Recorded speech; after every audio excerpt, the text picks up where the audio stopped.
السلام عليكم ورحمة الله وبركاته.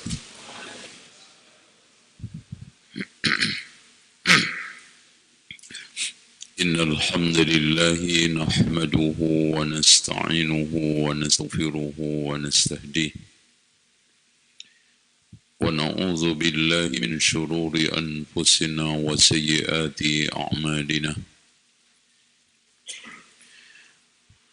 من يهده الله فلا مضل له ومن يضلل فلا هادي له. أشهد أن لا إله إلا الله وحده لا شريك له وأن محمدا عبده ورسوله. قال الله عز وجل: يا أيها الناس اتقوا ربكم الذي خلقكم من نفس واحدة وخلق منها زوجها وبث منهما رجالا كثيرا ونساء واتقوا الله الذي تساءلون به والأرحام إن الله كان عليكم رقيبا. وقال عز وجل: يا أيها الذين آمنوا اتقوا الله حق تقاته ولا تموتن إلا وأنتم مسلمون. وقال عز وجل: يا أيها الذين آمنوا اتقوا الله وقولوا قولا سديدا يصلح لكم أعمالكم ويغفر لكم ذنوبكم ومن يطع الله ورسوله فقد فاز فوزا عظيما. فإن خير الحديث كتاب الله وخير الهدي هدي محمد صلى الله عليه وسلم وشر الأمور محدثاتها وكل محدثة بدعة وكل بدعة ضلالة وكل ضلالة في النار. Ikhwah sekalian, kita awali kajian kita dengan niat yang ikhlas. Karena talabul ilmi ini adalah ibadah yang paling agung.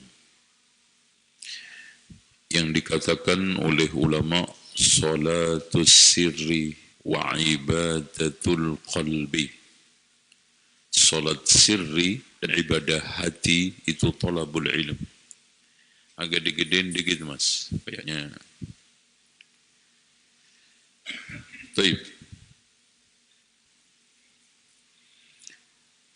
Kita akan mengangkat hadis 360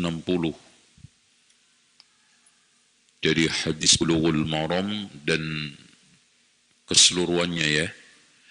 Dan 11 dari hadisul bab. Ya, 11 dari hadis bab. Bagus. Bab apa sekarang bahasanya? Salat sunnah. Salatut tatawwu'. An Abdullah ibn al-Mughaffal al-Muzani. Abdullah ibn Mughaffal adalah sahabat di antara sekian sahabat yang menghadiri bai'atu ar-ridwan, yaitu bai'ah yang diadakan oleh Rasulullah di bawah pohon.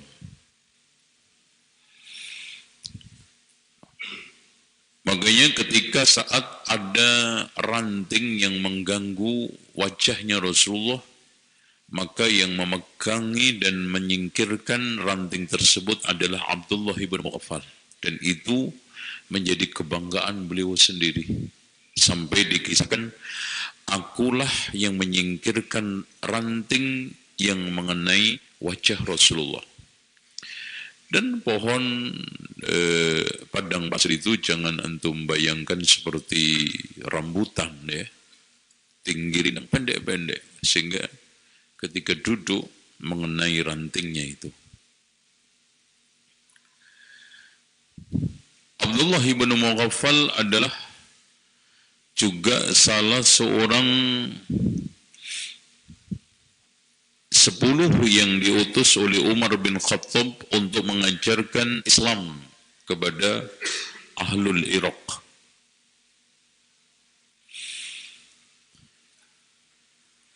Dan beliau juga termasuk sahabat yang memiliki kelebihan hatinya lembut, mudah tersentuh dengan hal-hal yang kaitannya dengan akhirat. Makanya tidaklah dituturkan tentang kisah kiamat, melainkan dia menangis sampai hampir pingsan. Beda dengan kita. Ya. Berkali-kali kita mendengarkan atau membaca ara'aital ladzi yukadzibu biddin, tidak tersentuh. Bahkan hati-hati kita semua lebih keras daripada batu. Wa inna minal hijarati lama yatafajjaru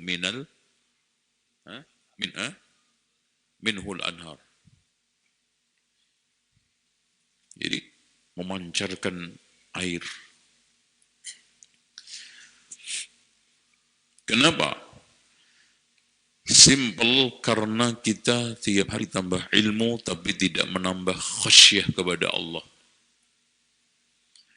Makanya Al-Hasanul Basri mengatakan al-ilmu ilman, ilmu itu ada dua macam. Ilmun fil qalbi, ilmu yang ada di dalam hati. Dzaka huwal ilmun nafi'. Al-ilmu ilman, ilmu itu ada dua macam. Ilmun fil qalb, dzaka huwal ilmun nafi', ilmu yang bermanfaat.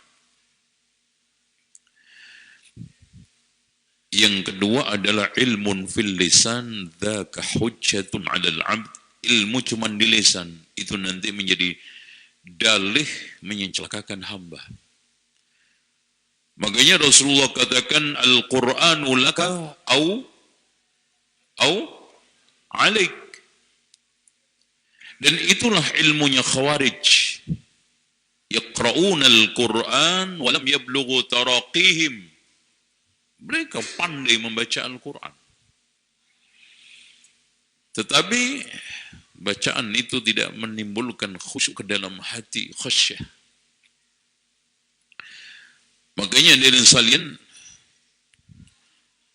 Ibnu Rajab Al-Hambali menjelaskan di dalam kitab Fadlu Ilmi Salaf 'alal Khalaf, orang itu kalau ilmunya tidak bermanfaat akan kena sanksi 3. Allahumma inni a'udzubika min ilmin la yanfa. Akhirnya apa? Wa min qalbin la yakhsha.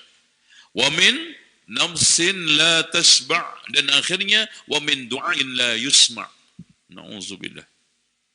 Kalau doa kita akhirnya la yusma', di situ maknanya la yustajab. Seperti sami Allahu liman hamida, ay istajab Allahu ta'ala liman hamid. Jadi makna sami'a bermakna ajaba di dalam dua hal ini. Akhirnya Abdullah bin Mughaffal wafat tahun 59, ada yang mengatakan 60 Hijriah, radhiyallahu anhu. Kita lanjut. Anin Nabi sallallahu alaihi wasallam. Mana salawatnya? Salli ala Nabi. Qala sallu qabla al-maghrib. Jadi tolong saya ingatkan, ini kajian seminggu sekali. Kalau antum ingin menjadi orang yang khairnya banyak, hafalin. Dan menghafal satu hadis seminggu itu mudah. Dan ana biasakan setiap mengajar Bulughul Maram saya hafalkan. Sallu qabla al-maghrib. Sallu qabla al-maghrib. Salatlah sebelum maghrib. Salatlah sebelum maghrib. Summa qala fi salisah. Kemudian beliau mengatakan yang ketiganya, liman sya'a, bagi yang mau. Alasannya apa? Karahiyata, di dalam lafaz lain khasyata ayyattakhidahan nasu sunnatan. Jadi sholatlah sebelum maghrib yang ketiga bagi yang mau. Karena takut dijadikan sebagai sunnah. Nah, sunnah di sini maknanya apa? Ustaz Fauzi, arsyidni. Nah, as-sunnah di situ maknanya adalah tariqatun fid din. Lebih kepada mustalahat inda ulama'i al-aqidah sunnah. Makanya banyak ulama yang menulis kitab akidah dengan judul sunnah. Seperti Imam Al-Barbahari menulis kitab As-Sunnah. Abu Bakar Al-Marwazi menulis juga kitab As-Sunnah. Al-Khallal, Abu Bakar Al-Khallal, sahabat Imam Ahmad juga menulis kitab As-Sunnah. Oke. Rawahul Bukhari. Hadirin sekalian, mungkin enggak ada satu hukum sunnah makruh. Karena di sini secara tekstual karahiyah wa sunnah khasyah itu dijawab tidak ada. Bahkan yang dimaksudkan di situ adalah sama seperti yang dikatakan oleh Rasulullah tadi khasyah. Sama juga ketika Rasulullah menghentikan sholat tarawih di masjid, apa takutnya? Rasulullah SAW takut khasyata an la taf'alu wa ta'jizu anha. Lemah, tidak bisa melakukan. Oke. Dengan demikian di sini memberikan satu makna, maksudnya sholat sunnah sebelum maghrib itu harganya tidak seperti sunnah ratibah. Dengan demikian yang dimaksudkan sunnah yang akhir tadi karahiyata ayyattakhidan nasu sunnatan ratibatan, sunnatan lazimatan. Itu. Jadi kalau kuan terus menerus tidak. Dan ini sama aja nilai hadis Rasulullah SAW, ma baina kulli adhanaini salatun, antara dua adzan itu ada salat. Ya. Kenapa dikatakan qomat itu juga adzan? Karena panggilan. Makanya qomat disebut dengan adzan. Antara dua adzan maksudnya apa? Adzan dan qomat itu selalu ada salat sunnah. Tapi diakhiri oleh Rasulullah juga liman sya'a, bagi yang mau. Berarti di sini sunnah ghairu muakkadah.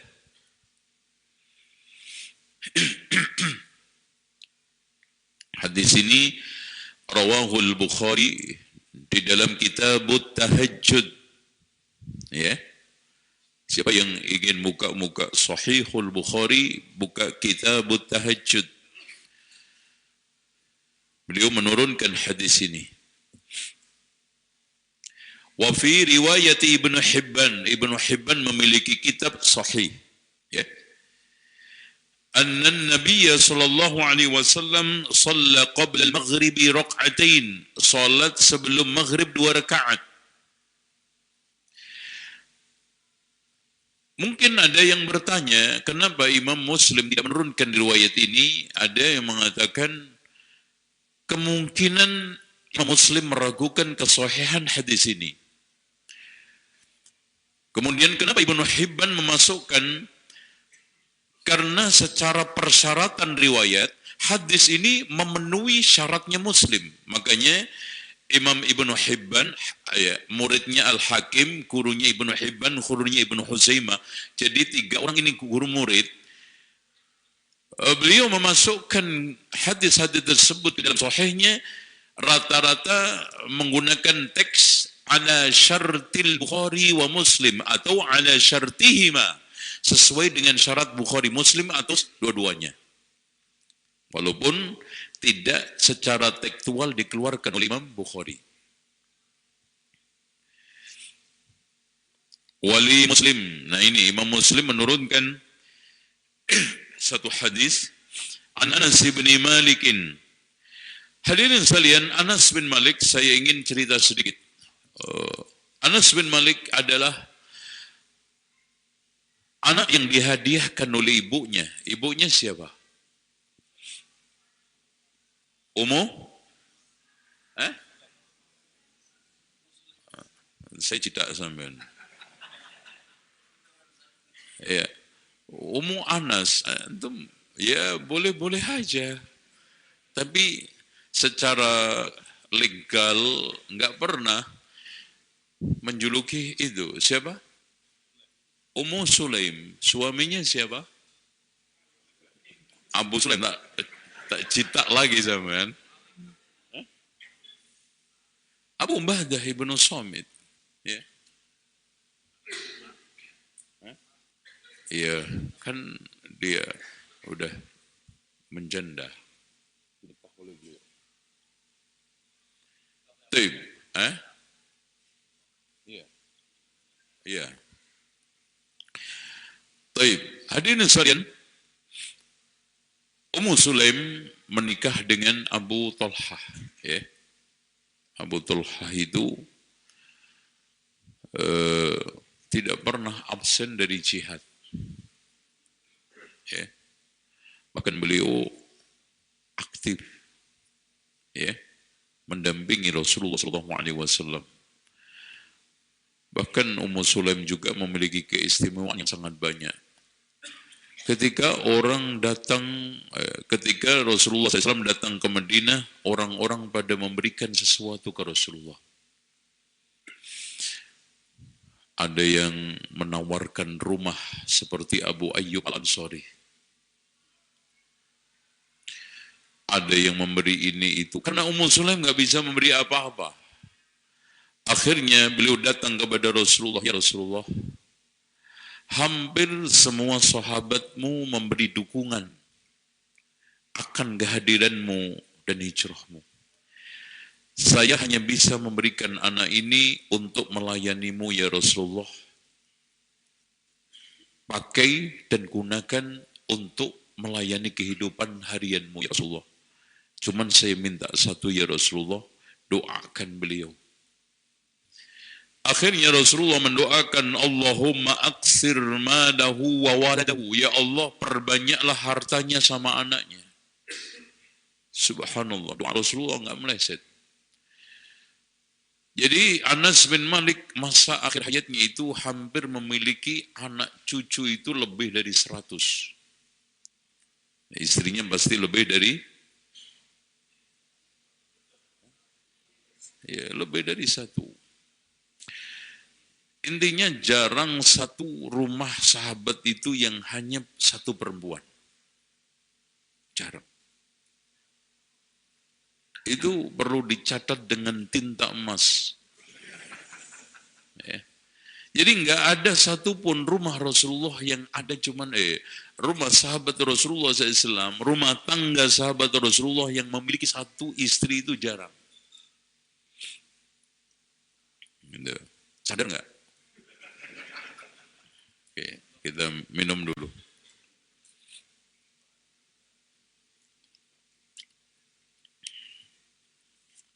Hadirin sekalian, tidaklah yang menghalangi perempuan itu menolak poligami kecuali egoisme. Kalau dia itu tahu dan paham tentang harkat martabat seorang perempuan, terlindunginya dengan syariat poligami, dan nasibnya nanti di akhirat, dia akan bersikap dengan sikapnya para sahabiat perempuan. Kalau itu suatu kehinaan, berarti hampir semua sahabat-sahabat perempuan itu terhina. Na'udzubillah. Itu kan gitu. Kita lanjut. Anas bin Malik akhirnya melayani Rasulullah SAW selama 10 tahun.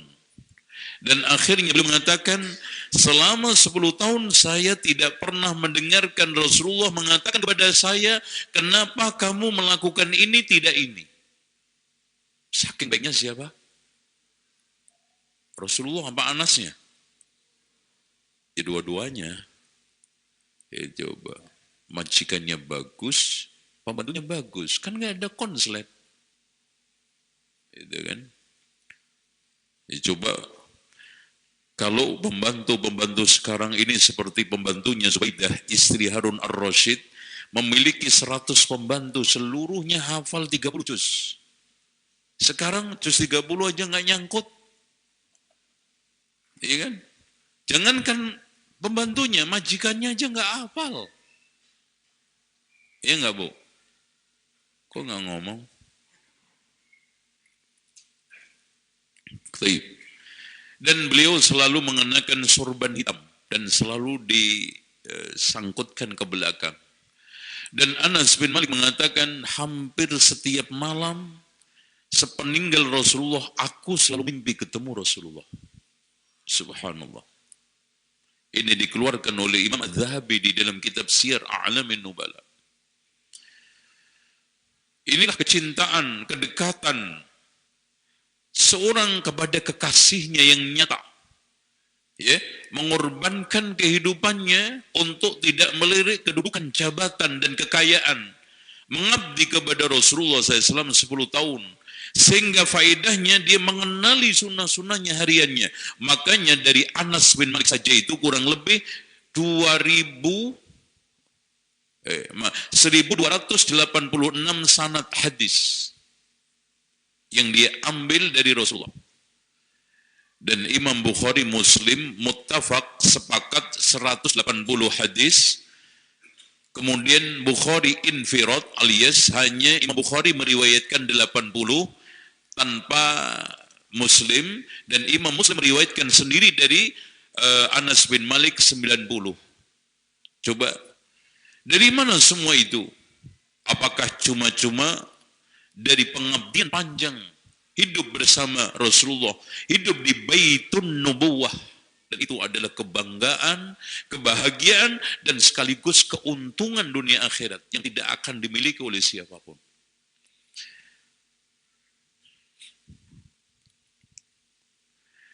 Hadirin sekalian, Anas bin Malik akhirnya betul diberikan oleh Allah panjang umur, umurnya sampai 105. Sesuai dengan doanya Rasulullah, ya. Kasih panjang harta banyak dan anak cucu banyak, itu memerlukan panjang umur kan. Kalau umurnya pendek gimana? Otomatis, masya Allah. Tuh, gimana? Sedisam, mau panjang umur atau pendek? Kayaknya kayak antum pendek deh. Ini nggak kawin-kawin itu gimana? Jadi orang itu makin membujang, makin pendek umur. Itu. Karena kebahagiaannya hilang separuh, makanya ketika nikah terbayar berapa? Separuh agamanya. Itu. Makanya muka paling rungsep itu muka bujangan. Karena air mani itu mengendap di muka kepala, itu akhirnya membuat nggak gairah. Loh iya betul, saya betul, anak nggak ngarang. Disebutkan di dalam kitab Talbisul Iblis Ibnu Jauzi, ya, akibat menahan mani. Jadi orang-orang sufi itu ada yang menahan mani, itu satu di antaranya efek negatifnya adalah membuat lesu, malas makan, nggak gairah makan. Kemudian nggak gairah hidup, terus mukanya itu pucat dan sering pusing-pusing. Makanya rata-rata penyakit bujangan itu pusing. Dan itu nggak mempan Panadol sampai sekresek. Ya, biar bangkit ya. Oke, Anas bin Malik akhirnya sempat pada waktu bulan Ramadan itu tidak puasa. Akhirnya beliau mengumpulkan 30 miskin, dikasih makan sekaligus. Ini cara untuk membayar fidyah. Di antara sekian cara yang ditempuh oleh sahabat. Seandainya ibu-ibu juga barangkali hamil tidak puasa, kumpulin 30 orang miskin, kemudian dikasih makan. Jadi tidak ribet, tidak harus antar ke sono sini. atau yang jumbo, karena perempuan yang hamil menyusui itu disamakan kepada orang yang jumbo berdasarkan firman Allah, wa 'alal ladzina yutiqunahu fidyatu ta'amu miskin. Wali Muslim, akhirnya Imam Anas bin Malik meninggal pada tahun 91, ada yang mengatakan 93 Hijriah, dan akhiru man mata minas sahabati fil Basrah, akhir sahabat yang meninggal di Basrah. Qala kunna nusalli rak'ataini, kami salat 2 rakaat, ba'da ghurubi syamsi, setelah terbenam matahari. Fakana sallallahu alaihi wasallam yarana, Rasulullah SAW melihat kami sedang melakukan salat itu. Falam ya'muruna walam yanhana, tidak memerintah kami, tidak melarang. Hadirin sekalian, ini adalah penataan Al-Hafidh Ibnu Hajar yang sangat apik. Kenapa Al-Hafidh menurunkan hadis ini berbarengan di dalam satu tema akan sunnahnya sholat sebelum maghrib? Yang pertama dihadirkan sunnah qauliyah, sallu qabla al-maghrib, sallu qabla al-maghrib. Kemudian yang kedua dihadirkan sunnah fi'liyah, anna Nabiya sallallahu alaihi wasallam shalla rak'atain qabla al-maghrib, Rasulullah salat 2 rakaat sebelum maghrib. Dan yang ketiga sunnah takririyah, di mana ada seorang sahabat melakukan, didiamkan oleh Rasulullah. Dan dari sini kadang tidak dipahami oleh sebagian ahli bid'ah. Ini maaf. Ada sebagian ahli bid'ah yang membenarkan bid'ah dengan hujjah bid'ah hasanah. Karena ada beberapa perbuatan sahabat yang Rasulullah tidak mencontohkan. Tidak mencontohkan. Di antaranya, azan. Hadirin sekalian, kita jawab, ketika ada perbuatan sahabat didiamkan oleh Rasulullah, itu sudah menjadi sunnah takririyah. Karena di dalam sifat yang melekat pada diri Rasulullah adalah la yajuzu lin nabi tarkul bayan 'indal haja. Tidak boleh bagi Nabi meninggalkan penjelasan ketika dibutuhkan. Karena kalau itu diharamkan, kalau itu tidak boleh, harusnya Rasulullah menjelaskan.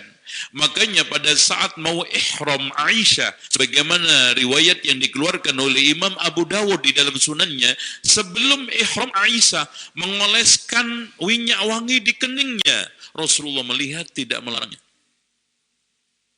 Ini termasuk juga sunnah takririyah.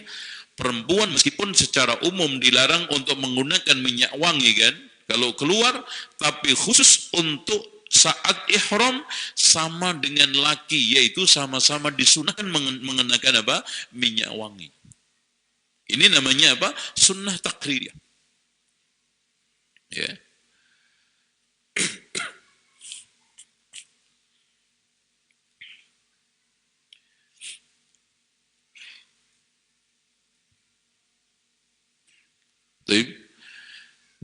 Dan saya ingin memberikan satu catatan sedikit tentang soal kaitannya dengan sholat.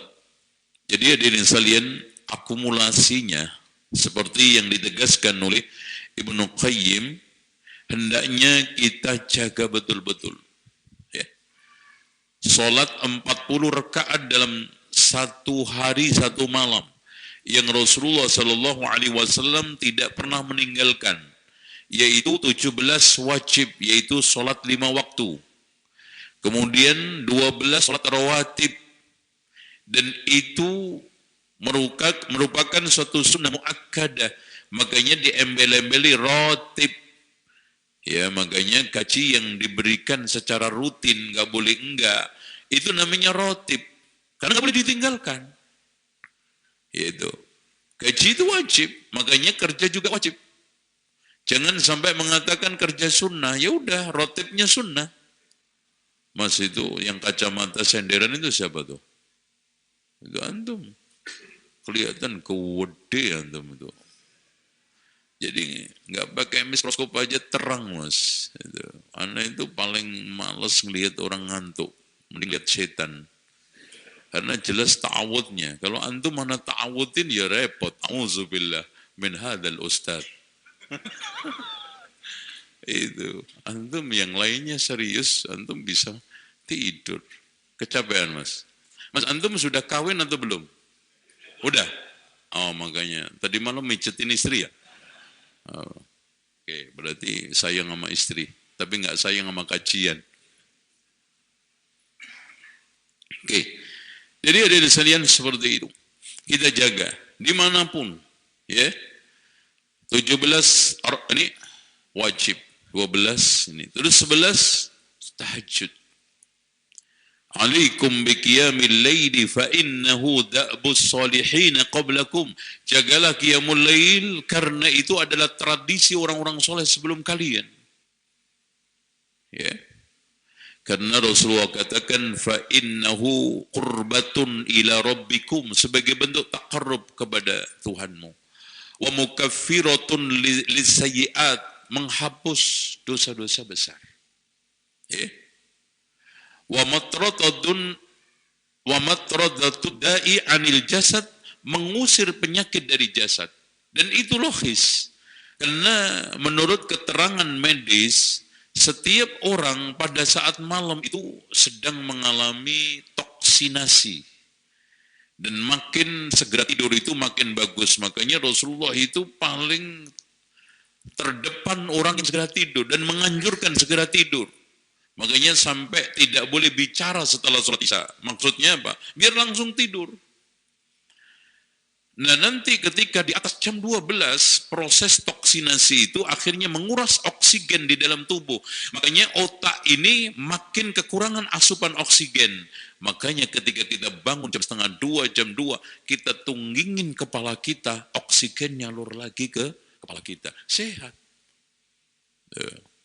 Makanya alaikum biqiyamil lail. Wallahu a'lam bishawab. Oke.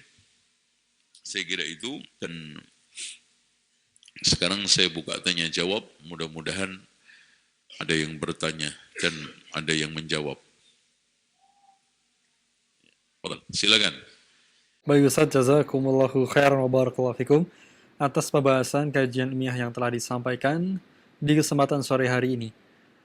Dan berikutnya, para pendengar maupun pemirsa, dimanapun Anda berada, kita masuk ke sesi tanya jawab. Silakan bagi Anda yang ingin terhubung. Baiklah, kita coba angkat di layanan line telepon bagi para pendengar maupun pemirsa yang ingin bertanya secara langsung di kesempatan ini. Naam, silakan. Assalamualaikum. Waalaikumsalam warahmatullahi. Dengan siapa? Dari mana, Pak? Dengan keadaan dari Cianjur. Ya, dari Cianjur, silakan, Pak. Ya begini, mohon maaf di luar tema, Ustadz. Saya ingin menanyakan tentang dzikir setelah sholat Jumat, Pak Ustadz. Apakah ada yang berkata seperti ini, Bos? Jadi katanya dzikir setelah sholat Jumat itu sama dengan dzikir setelah sholat fardu. Apakah itu benar, Pak Ustadz? Baik, cukup ya? Ya, assalamualaikum warahmatullahi wabarakatuh. Waalaikumsalam warahmatullahi wabarakatuh. Jumat itu seperti dzikir pada saat sholat-sholat yang lainnya. Ini memang ada khilafiyah di antara para ulama. Ada yang mengatakan tidak ada dzikir setelah sholat Jum'ah.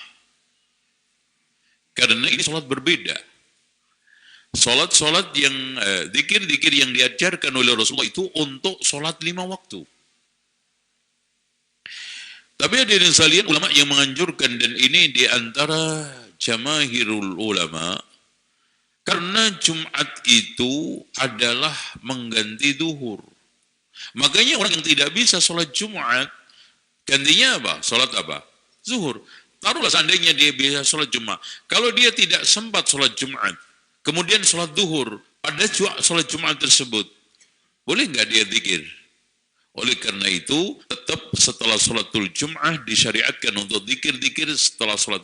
Ini khilafiyah juga masalah. Boleh tidak kita itu jamak antara ini Jum'ah dengan Asar? Khilafiyahnya hampir mirip. Ya, yang mengatakan bahwa sholat Jumat itu pengganti duhur, otomatis bisa dijamak. Kalau yang diganti aja bisa dijamak, kenapa yang mengganti tidak? Ini pendapatnya Imam An-Nawawi di dalam kitab Al-Majmu' Syarah Muhadzab. Oleh karena itu, menurut pendapat yang tadi dikuatkan oleh Imam An-Nawawi, boleh menjamak antara Jumat dengan Asar. Begitu juga dianjurkan tetap zikir setelah sholatul Jumat. Ya, seperti sholat-sholat yang lainnya. Wallahu a'lam. Terima kasih atas jawaban yang telah disampaikan. Berikutnya masih di layanan line telepon bagi para pendengar maupun pemirsa yang ingin bertanya secara langsung. Silakan, kita sapa kembali. Halo. Assalamualaikum warahmatullahi wabarakatuh. Waalaikumsalam warahmatullahi wabarakatuh. Dengan siapa? Dari mana? Dengan Abu Fadil di Lambur 2 Jambi, Pak. Baik, Abu Fadil di Jambi, silakan. Yang ingin Anda tanyain berkenaan ketika imam menjadi seseorang menjadi imam, apakah diutamakan bacaannya ataukah akidahnya? Karena terkadang kita di masyarakat ini ada imam mungkin kebanyakan melakukan amalan bid'ah dan bacanya bagus. Kemudian ada seseorang yang akidahnya baik, namun bacanya kurang tepat, kurang fasih. Yang mana yang didahulukan. Kemudian dan bagaimana sholat di belakang orang yang akidahnya yang tidak sesuai dengan akidah Ahlussunnah, apakah sah sholat kita, Ustaz? Baik. Demikian pertanyaan Ana. Jazakumullah khair. Assalamualaikum warahmatullahi wabarakatuh. Waalaikumsalam warahmatullahi wabarakatuh. Demikian Ustaz pertanyaannya. Silakan. Hadirin sekalian, ini pertanyaan paling sering ditanyakan oleh para jamaah. Intinya gini, kalau kita mendapati imam ahli bid'ah dan kebid'ahan itu tidak sampai pada tingkatan mukaffirah, maka kita dibolehkan untuk sholat di belakang ahli bid'ah. Berdasarkan fatwa Al-Hasanul Basri, beliau mengatakan, "Salli ma'ahu wa alaihi bid'atuhu." Sholatlah bersama dia, bid'ahnya dia yang nanggung. Makanya di saat akan adanya imam-imam yang zalim, yang jahat, Rasulullah SAW tetap menganjurkan salat kepada mereka, sallu ma'ahum, fa in asabu wa asabtum, wa in akhta'u asabtum wa akhta'u. Artinya mereka yang salah, kita benar. Dengan demikian, ketika Anas bin Malik di Irak itu mendapati gubernur Irak ketika itu Uqbah ibnul Walid sholat subuh itu 5 rakaat karena mabuk. Akhirnya setelah salam, assalamualaikum, karena mabuk, mau nambah lagi enggak? Kata Anas, subhanallah, mau nambah berapa lagi? Udah 5. Hilang gitu. Tapi Anas bin Malik tetap sholat sama beliau. Menjaga supaya umat tidak pecah. Menjaga supaya tongkat kekuasaan itu tidak putus. Makanya dari sinilah kebenaran hadis Rasulullah SAW, "Man ra'a min amirihi syai'an yakrahuhu falyasbir." Barang siapa yang melihat sesuatu dari imamnya, penguasanya, sesuatu yang tidak menyenangkan, maka sabar. Sehingga ketika Rasulullah SAW menyampaikan kepada Abu Dzar, nanti di belakang hari akan ada pemimpin-pemimpin yang suka makan harta negara. Apa sikap kamu? Abu Dzar langsung mengatakan, saya akan angkat senjata dan saya perangi. Apa kata Abu Dzar? La, Rasulullah kepada Abu Dzar, la, jangan. Isbir hatta talqawni fil haud. Sabarlah sampai kamu ketemu aku di telaga. Ini Rasulullah tidak mengomentari pemimpin pada zaman Rasulullah. Pemimpin pada zaman sekarang. Karena nanti suatu ketika akan datang suatu zaman. Dan itu zaman kita. Makanya ketidaksabaran kita terhadap tingkah laku kepemimpinan membuat kita pusing sendiri, celaka sendiri, dan akhirnya apa? Terjadi banyak huru-hara. Dan ini sejarah membuktikan, bukan omong kosong, ya. Allahu a'lam bishawab. Pertanyaan kembali dari pesan singkat dari pendengar dan juga pemirsa Roja. Seorang ibu di Riau bertanya, Ustadz, apa hukumnya membatalkan sholat fardu yang sedang dilaksanakan karena merasa tidak khusyuk dan mengulangi takbir kembali untuk mengulang sholatnya? Syukran atas jawabannya. Nah, Ustadz. Baik, hadirin sekalian, membatalkan sholat gara-gara was-was itu haram. Ya. Haram, tidak boleh.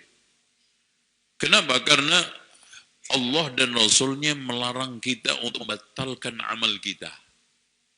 Kemudian yang kedua, sampai kapan antum akan bisa khusyuk? Sekarang nggak khusyuk, batal lagi. Nggak khusyuk, batal lagi. Itu sholat duhur bisa 2 jam. Dan bahkan ini kalau kita lazimkan bisa menjadi suatu yang bid'ah. Karena masuk ke dalam hadis ini ucapan Imam Asy-Syafi'i, man istahsana faqad syarra'a. Barang siapa yang menganggap baik sesuatu yang tidak dianggap baik oleh syariat, maka dia telah membuat syariat. Dan tidak ada satupun penukilan yang kita dapat dari seorang sahabat tabi'in. Dan nggak mungkin di antara mereka nggak was-was. Di antara mereka itu semua khusyuknya 100%. Karena Rasulullah mengatakan, ma min abdin yusalli wa ma kutiba min salatihi illa rubu'uha wa sulsuha wa nusfuha. Tidaklah ada seorang hamba ketika sholat tidak tertulis dari sholatnya kecuali seperempatnya, sepertiganya, separuhnya. Allahu Akbar. Bahkan dalam lafaz lain, usyruha, 1/10-nya, tus'uha.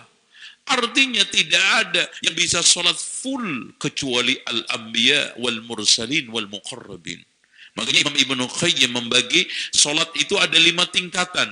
Sholat yang pertama, tingkatan yang pertama adalah sholat orang yang muhsin fi sholati, yaitu dia sudah bisa sholat an ta'budallaha ka'annaka tarah. Masya Allah. Dan ini dicapai oleh para rasul, para nabi, para awliyaul muqarrabun. Yang dimaksudkan oleh hadis qudsi, man 'adali waliyan faqad adantuhu bil harb. Yang kedua, orang yang sudah sempurna syarat rukunnya, khusyuknya, tapi tidak sampai pada ranking an ta'budallaha ka'annaka tara. Tapi ini udah jempol bagus. Yang ketiga, orang yang sholat sedang jihad. Kenapa sholat? Karena di masjid jihad, tarik menarik hatinya dengan setan. Allahu Akbar. Dibawa ke kafe UHBS. Allahu Akbar. Kan gitu. Aduh, kayaknya enak nih minum cappuccino. Wah, itu. Bahkan ada yang sholat merencanakan mudik lengkap. Allahu Akbar. Nanti rest area mana ya? Aduh. Nanti lewat sini aja deh, nggak macet. Sampai rukuknya, sujudnya. Bahkan ada yang sholat badannya di IHBS Masjid Ibnu Hajar, hatinya di Kalimantan, di Sumatera. Ya. Dan setan itu sangat ahli ngerecokin sholat itu. Coba, kita itu mau merenungkan di dalam sholat, afala yanzuruna ilal ibili kaifa khuniqat. Ingat unta di Mekah. Kapan gue umroh nih ya? Dibelokin, bikin umroh coba. Wa ilal jibali kaifa nusibat. Waduh, kalau jalan-jalan sama istri ke gunung, nikmat kayaknya. Coba mikirin, akhirnya nyampe utangnya istri, belum ngebayar. Kreditnya istri, coba. Padahal mau ngajak, mau merenungkan, wa ilal jibali kaifa nusibat. Di hati ngajak istri ke puncak. Allahu Akbar. Makanya pernah ada orang kehilangan harta karun, konsultasi kepada seorang ulama, ditunjukkan suruh sholat, ketemu. Di rakaat terakhir, alhamdulillah, Syekh, ini sholat bagus banget, ketemu Syekh. Sholat apa Syekh? Sholatnya setan. Iya. Nah yang keempat adalah sholat orang yang kecurian sholatnya. Masruqun bi sholatihi. Kecurian sholatnya, alias badannya di masjid, tapi hatinya dibawa terbang oleh syaitan. Melayang ke pasar, ke tempat kerjaan, ngelamun macam-macam. Itu. Apalagi sebelum sholat. Makanya dari sekalian, kenapa sebelum sholat itu ada prosesi pendampingan yang cukup banyak. Biar ketika saat masuk ke intinya itu siap. Ada dengar adzan, ada wudhu, ada sholat rawatib. Kalau tidak ada, perkara-perkara yang mengitari kita sebelum sholat itu masuk. Makanya, kenapa rahasianya, semua semua syariat itu Allah turunkan di bumi, Jibril yang turun. Tapi ketika sholat Rasulullah yang dinaikkan, agar ketika kita sholat itu, mi'rajul mu'min, seperti Isra, mi'rajnya Rasulullah. Apa itu? Melepas seluruh ikatan dunia. Jangankan antum bawa komputer masuk ke sholat, bawa jarum pentul aja nggak khusyuk. Waduh, ingat istri tadi kehilangan jarum. Aduh, tadi Pak Zaki manggil. Aduh, Pak Puji tadi rapat nggak bener. Mikir di sholat. Nah, yang terakhir ini yang paling parah, yaitu musallin yadlimu sholatahu. Orang yang sholat mendolimi sholatnya, syarat rukunnya kacau balau, khusyuknya nggak ada lepas. Orang seperti ini tidaklah sholat melainkan makin jauh dari Allah dan capek. Makanya di sini takaran sholat yang kita lakukan itu, inna sholata tanha 'anil fakhsya'i wal munkar wa la dzikrullahi akbar. Zikir yang paling besar itu sholat. Tidak ada yang lebih besar lagi. Ya, Allah.